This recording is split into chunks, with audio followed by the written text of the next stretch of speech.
ಸನ್ಮಾನ್ಯ ಅಧ್ಯಕ್ಷರೇ,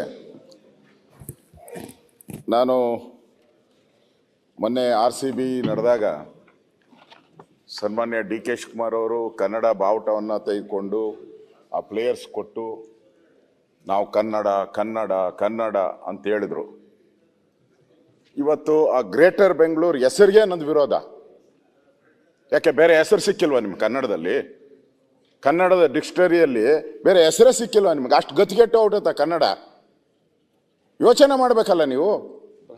ಬೀಳ್ತಾರ ಹಿಂದೆ ಬೃಹತ್ ಬೆಂಗಳೂರು ಮಹಾಪಾಲಿಕೆ ಇತ್ತು. ಯಾರ ಬೈದಿದಾರ ನಮ್ಮನ್ನ? ಅದೇನ ಗ್ರೇಟರ್ ಬಿಡಿ, ಬೆಂಗಳೂರು ವಾಟರ್ ಬೆಂಗಳೂರು ಔಟಿದೆ, ಅದು ಬೇರೆ ಪ್ರಶ್ನೆ. ನಿಮ್ ಗ್ರೇಟರ್ ಬೆಂಗಳೂರು ಹೆಸರನ್ನ ಯಾಕೆ ಇಡಕ್ ಹೋಗ್ತೀರಾ ಇಂಗ್ಲಿಷ್ನೇ? ಮಹಾನ್ ಬೆಂಗಳೂರು, ಮಹಾ ಮುಂಬೈ ಮಾಡಿದಾರಲ್ಲ.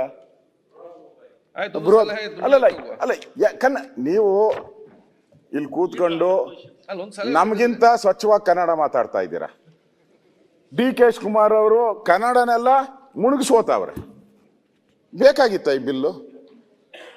ನೋಡಿ, ಇದು ಅವರು ಆ ಗ್ರೇಟರ್ ಅನ್ನೋದನ್ನೇ ತೆಗೆದಾಕ್ಲಿ. ಬೇರೆ ಕನ್ನಡ ನಿಮ್ಗೆ ಗೊತ್ತಿಲ್ಲ ಅಂದ್ರೆ, ನೀವು ಗೌರ್ಮೆಂಟ್ ಸ್ಕೂಲ್ ತಾನೇ ಓದಿರೋದು?